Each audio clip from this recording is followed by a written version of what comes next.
এবার আমার নবী পাক এবার যাবেন কোথায়? প্রথম আসমানে। কোথায় বাবা?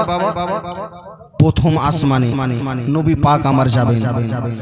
নবী আমার রে বাবা এবার প্রথম আসমানে গেলেন। জিবরাইল যেন ওই দারোয়ানকে সালাম দিলেন। যখনই সালাম দিয়েছেন ওই জায়গাতে তিনি বলতে লাগলো, তুমি কে আছো? আমি জিবরাইল। তোমার সঙ্গে কে আছে? যে নবীকে না সৃষ্টি করতো আমার মহারব্বুল আলামিন, কিছুকে সৃষ্টি করতেন না, ওই নবী আমার সঙ্গে রয়েছে। সঙ্গে রয়েছে নবী পাক। উনি যেন দরজাটি খুলে দিলেন। এবার নবী পাক আমার আস্তে আস্তে করে এবার ভিতরে গেলেন। যখন মুসলমান এবার ভিতরে প্রবেশ করেছেন রে বাবা, নবী পাক আমার রে বাবা ওই জায়গাতে দেখতে পেলেন একটা বেরাদার ইসলাম। আমি বেরাদার ইসলাম সংক্ষিপ্ততে বলতেছি। একটা বেরাদার ইসলাম ফেরেশতাকে দেখলেন। কাকে রে বাবা? ফেরেশতাকে দেখতে পেলেন। যেই ফেরেশতা দুনিয়া কোনো মানুষের মতো ছিল না, অন্য কোনো ফেরেশতার মতো ছিল না। দুনিয়াতে যেমন আমাদের মুরগ রয়েছে, ওই ফেরেশতা সে মুরগের মতো ছিল। কিসের মতো? মুরগের মতো ছিল। তো নবী পাক জিবরাইলকে বললেন, জিবরাইল এই ফেরেশতা এই রকম কেন? তো ওই সমাতে বিরাদার ইসলাম জিবরাইল বললেন, ইয়া রাসূলুল্লাহ, ইয়া হাবিবাল্লাহ, এই ফেরেশতা রাত যখন দিন শেষ হয়ে রাত আসে, আর রাত যখন শেষের পথে ভোরের সমাতে এই ফেরেশতা একটা তাসবিহ পড়ে। আর ওই তাসবিহ যখন সে পড়তে থাকে, ওই তাসবিহর আওয়াজ শুনে, তার আওয়াজ শুনে দুনিয়ার যত মুরগ আছে সকল তার আওয়াজ শুনে চেতন হয়ে যায়। কি বাবা? তার আওয়াজ শুনে দুনিয়ার যত মুরগ রয়েছে সকলেই চেতন হয়ে যায়।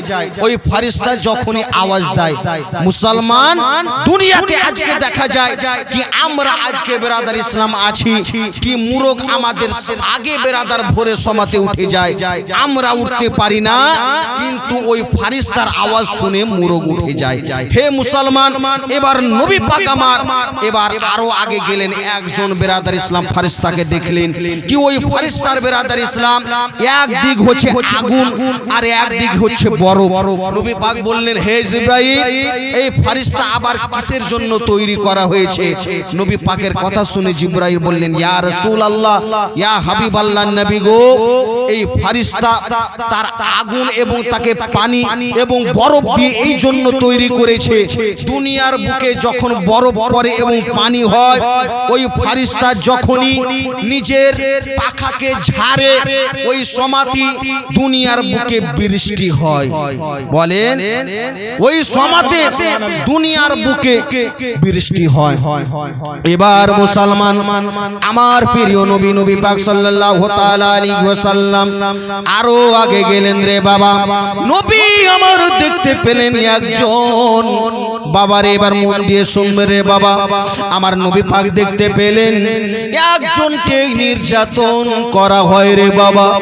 আজকে যদি দুনিয়ার মধ্যে কেউ যদি গুনাহ করে রে মুসলমান, তাকে বেরাদারে ইসলাম সাজা হয় না, কিন্তু ওই সমাতে নবী পাক আমার দেখতে পেলেন কি একজন ফাঁসিতে ঝুলতেছে। কিসে বাবা?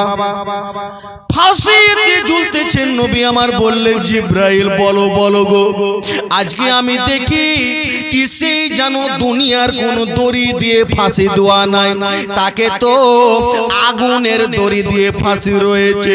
ও জিবরাইল বলো বলো কিসের জন্য এই রকম করা হয়েছে?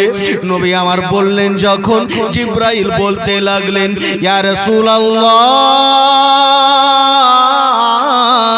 ইয়া হাবিবাল্লাহ নবী গো, এই ব্যক্তি যখন দুনিয়াতে ছিল সে যেন দুনিয়াতে ভালোভাবে চলতো না গো ইয়া রাসূলুল্লাহ।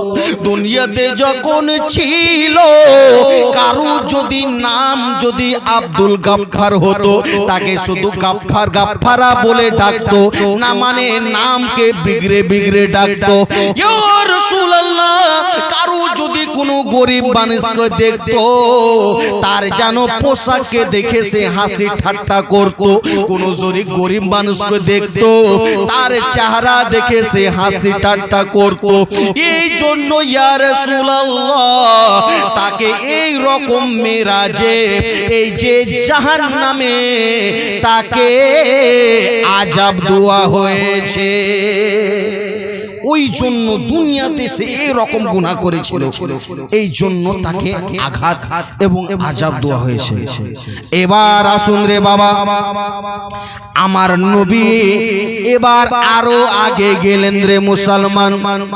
নবী আমার যখন আগে গিয়েছেন, প্রিয় নবী আমার দেখলেন রে বাবা একজনকে ফেরেশতা যেন আঘাত করতে আছে। ওই যে ফেরেশতা আঘাত করে তার যেন মাথাতে পাথরের বাড়িতে আঘাত করে।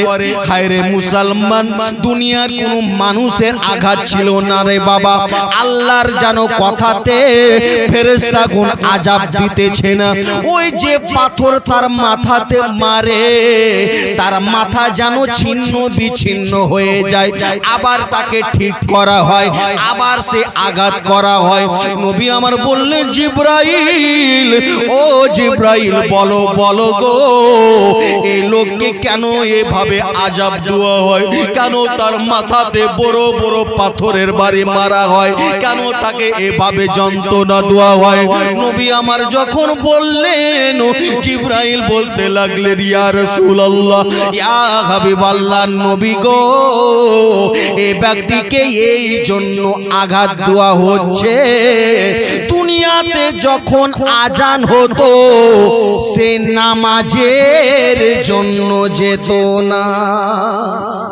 মসজিদে আজান হতো সে নামাজ পড়তো না, নামাজে অনেক ঢিলা ছিল, এই জন্য ফেরেশতাগণ তাকে নির্যাতন প্রতি নির্যাতন, আঘাতের প্রতি আঘাত তাকে আজকে দিচ্ছে, তাকে যন্ত্রণার প্রতি যন্ত্রণা তাকে আজকে ফেরেশতাগণ আজকে দিচ্ছে। এবারে মুসলমান মেরাজে আমার নবী পাক জাহান্নামীদেরকে দেখে এসেছিলেন। হায় রে কেন নবী পাকের মতো কেউ হবে না।